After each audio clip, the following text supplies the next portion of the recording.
Hello, darling. How is everything going on? Today, the second I turned into your energy, before I even got a syllable out, before I even drew breath, something slithered through my chest that I was absolutely, categorically not ready for. And I'm sitting here now, licking my lips, trying to figure out how to even articulate what that was. Because nothing, and I do mean nothing, in my considerable repertoire of chaos prepared me for the sheer tonnage of what came through. Your soul isn't just high-frequency sunshine. Your soul is infamous, and I mean that in the most literal, non-theatrical way I'm capable of, which admittedly isn't very non-theatrical at all. Infamous the way old curses are infamous, the way things that have outlasted every attempt to snuff them out are infamous, because that's precisely what I'm picking up from you. Something that has walked through the furnace again and again and again, and somehow, still chose to keep the pilot light burning. And I have never encountered energy like yours. Not this flavor, not this peculiar cocktail of everything that's tried to break you and everything that refused to stay broken. Here's the only way I can describe what happened when I first plugged into your signal. You know how most people exist in the sewers? The noise, the panic, the daily smog of just clawing through another rotation of the clock. Most energy, I read, lives down in that muck.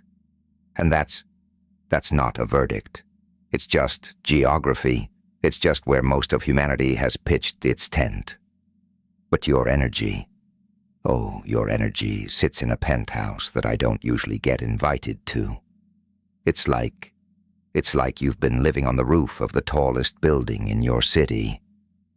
Your whole life, and one night, the searchlights sweep across, and I look up and I realize, viscerally, in my bones, that something exists up there that all the sirens down here could never disturb. That's your frequency. You are broadcasting from a floor of existence that most people can't even find the elevator for. And you've been up there so long, carrying so much, that you've forgotten it's not standard issue. You've forgotten that most people's lungs collapse where you breathe easy. So I need you to stay with me here, because what's transmitting through you, for you, today, is not something I want you to sleepwalk past. But I want to tell you something first, before we crack into all of it. I got emotional before I even started. And listen, I'm not exactly known for my emotional stability, so that's really saying something. I had to collect myself. I had to sit here for a beat, because what came through, when I first locked onto your energy, was this image that hit me completely out of nowhere. You know how you sometimes see footage of strays, dogs, cats, creatures who've been through genuinely heinous things, and then you watch the rescue, and even after everything, every scar, every flinch, they still come forward. They still lean in. They still have this impossible softness in their eyes that just cracks something open inside you in the best way.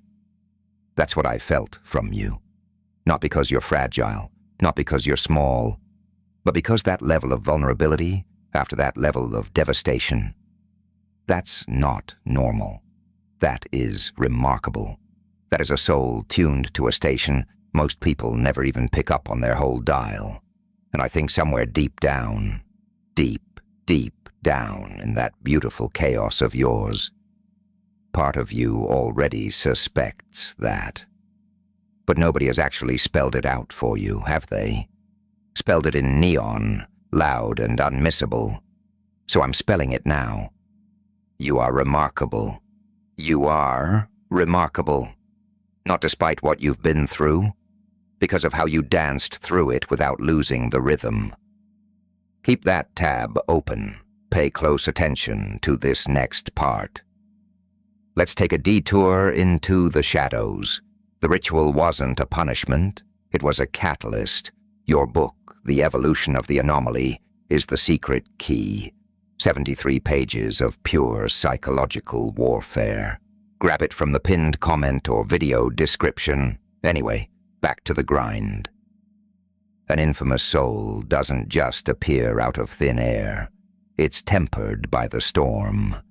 And you have been weathering that storm in silence, mostly solo, mostly without a single person acknowledging how savage the wind actually was, for a very, very long time. And here is what I need you to wrap your head around before we go any further. The weight. Yeah, the weight you've been lugging around lately. That bone-deep fatigue. That exhaustion that goes deeper than any amount of sleep can patch. That sense of holding something you can't quite tag with a name. That's not a sign you're unraveling. Gorgeous. No. That's the feeling of finally reaching the rooftop. That's what it feels like when everything you've survived starts to crystallize instead of just pile up. And I know that distinction might be murder to feel from the inside right now. But I'm reading your energy from the outside, and I'm telling you, the view from where I'm standing, remarkable. And here is where it gets delicious. Because I want to be surgical with you. You deserve precision, not platitudes. What I'm picking up is the weight, the actual physical weight of what you've been shouldering. And I don't mean poetically shouldering. I mean the kind of weight that parks itself on your sternum in the morning before your brain fully boots up. That 30-second window when you first wake up. Before the agenda loads in, before the obligations queue up. And in that tiny, tiny gap, you feel something underneath everything, a tug, a hunger, a version of you that existed before you learned to fold yourself into smaller packaging. And then it goes. You watch it vanish, like smoke through a keyhole. And here's the part you don't whisper to a soul. You miss it immediately. You miss the version of you that wanted things without filing an apology in triplicate. The version that didn't run a cost-benefit analysis first. That version just felt and moved toward things, and it tracked. You still feel that phantom sometimes, especially on quiet mornings when the light slips through the curtains at just the right angle, and for one heartbeat, the world feels conquerable again. And you know, even though you'll never say it out loud, that phantom is the most switched on you've ever felt.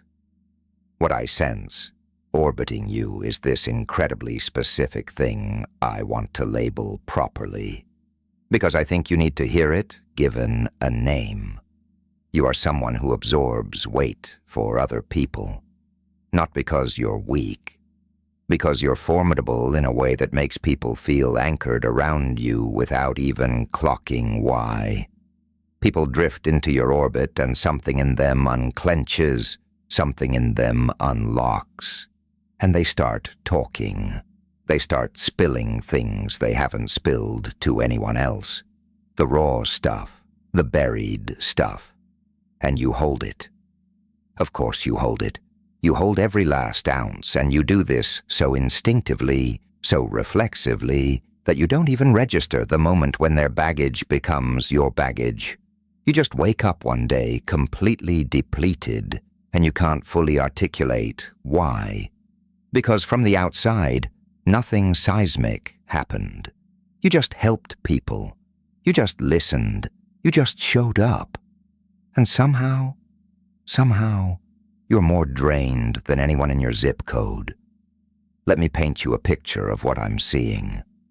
You're somewhere, let's say a gathering of people, a dinner, a work thing, any situation where there's a social current humming through the room, and someone else does something, says something, takes up oxygen in a particular way. Let's phrase it like that. And you have something to offer, something real, something that would genuinely redirect the energy in a meaningful way. You feel it building. Your whole body knows it.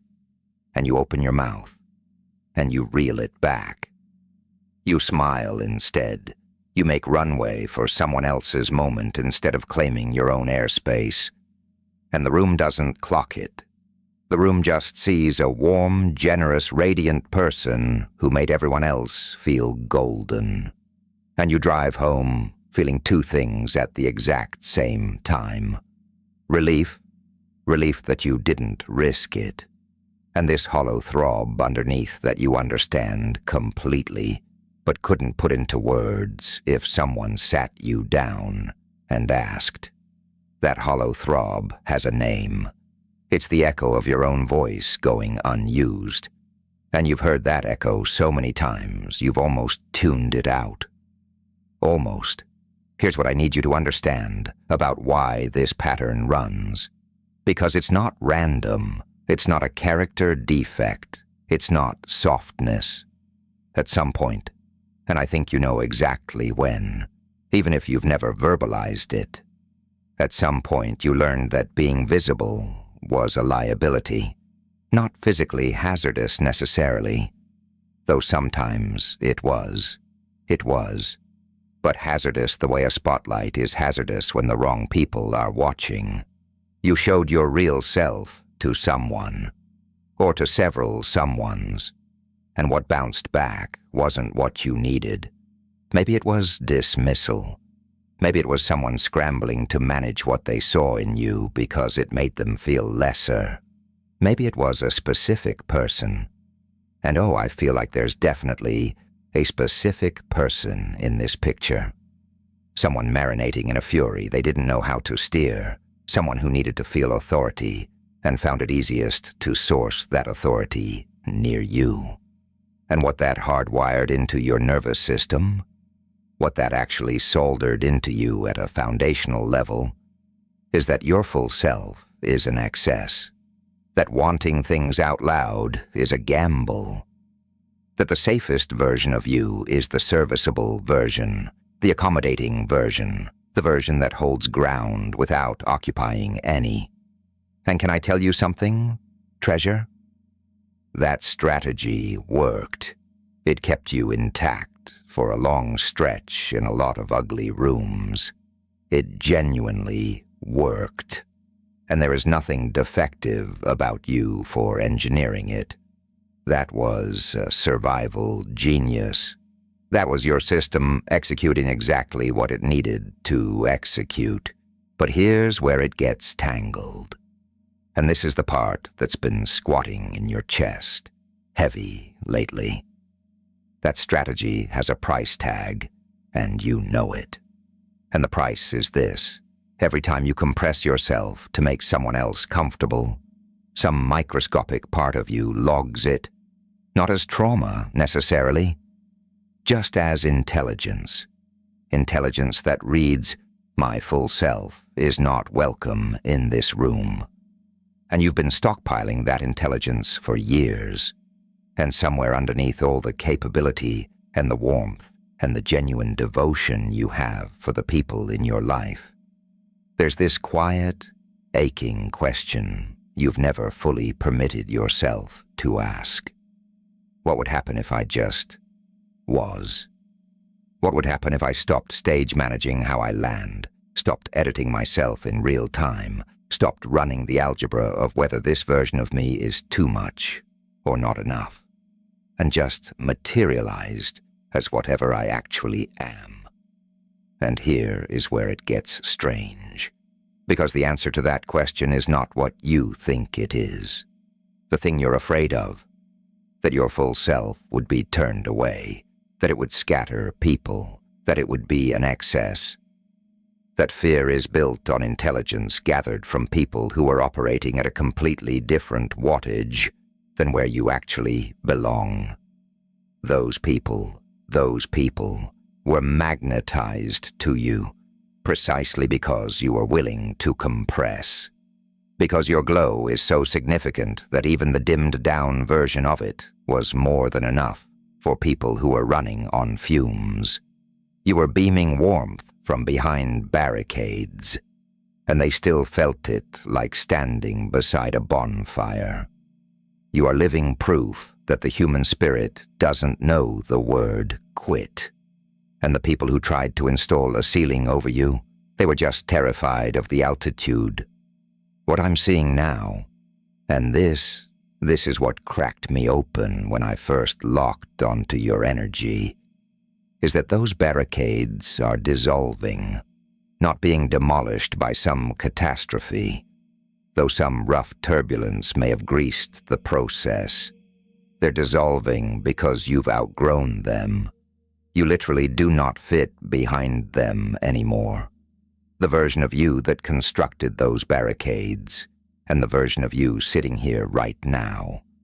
Not the same creature. You have been doing something brutally difficult, mostly alone, mostly without applause, and it has rewritten you at a level that is not minor. Something in you has fundamentally recalibrated.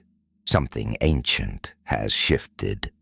And what I feel on the other side of that, what's waiting on the far side of that, is not a life that resembles the one you've been maintaining. It's something that actually corresponds to who you are. I want to talk about your glow for a second, because I keep circling back to it and I want to clarify what I actually mean. When I say your glow is blinding, I don't mean it in a gentle, motivational mug way. I mean it in a specific, almost tactile way. There are people who radiate warmth, and then there are people who radiate illumination. And the distinction is this: warmth is something you register when you're near someone. Illumination is something that alters what's perceivable. Illumination makes it harder for certain things to stay concealed. And that's you. You carry the composure of a cathedral in a world full of static. When you walk into a space, things that thrive in the murk, energy that feeds on confusion and insecurity and diminishment, can sense you approaching before you even cross the threshold. You don't yell to be noticed. Your vibration is a quiet detonation from the heights. And that's why certain people have always made you feel like you committed some offense just by existing near them. You didn't commit anything. Your frequency just made their malfunction more visible to themselves. And they rerouted that discomfort straight back at you. That's not your doing. That has never been your doing. But it has been your lived experience so many times that some corner of you started to believe that your glow was the problem, when in reality, your glow is the entire thesis. Here's what's actually unfolding right now, in this chapter of your life, whether you can fully sense it yet or not. The loop, the specific pattern that's been cycling through your relationships, your energy, your self-image, that loop is winding down, like it's genuinely winding down. The lesson stitched inside your deepest cuts, the one about your worth, the one about whether you're permitted to occupy space, the one about whether being fully witnessed is survivable. You have absorbed it, not in an intellectual way, in a marrow-deep way, marrow-deep. And when something is absorbed at that stratum, the scenario that taught it doesn't need to keep looping. It's completed its function. You are no longer unconsciously appraising your value by how much you can withstand or how many people you can ferry. And that pivot is not minor. That pivot is the whole game. What arrives after? This is different, not flawless. No, not flawless. Different. The people who gravitate toward you in this next act are going to show up on a different premise. Not because you're handy to them, Not because your warmth patches something hollow in them, but because they can actually perceive you. Because they're broadcasting at a frequency where your full presence isn't alarming. It's captivating. You've become a lighthouse for everyone who's been stumbling through the haze below. And the connections drifting toward you now, the ones already beginning to crystallize at the periphery of your life. They're arriving calibrated to your actual frequency. Not the curated version, not the cautious version, the authentic one. And you're going to have moments, maybe soon, maybe they're already flickering to life, where you say something true out loud, and instead of that familiar bracing for the flinch, something unexpected happens. It lands, it resonates. Someone looks at you and they get it, and you feel it. For maybe the first time in a long, long time.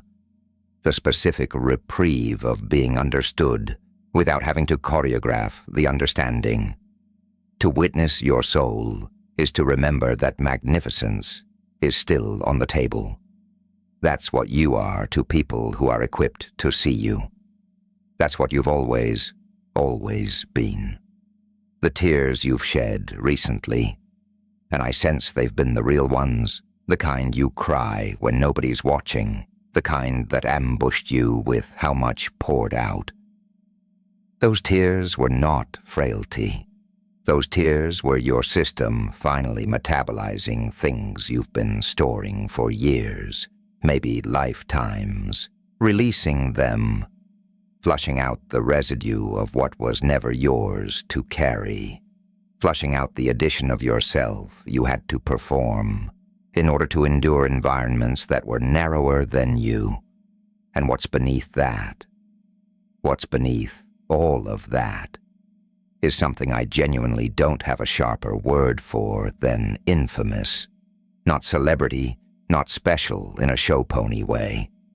Infamous in the way things are infamous when they are ancient and authentic and have survived and still carry luminescence.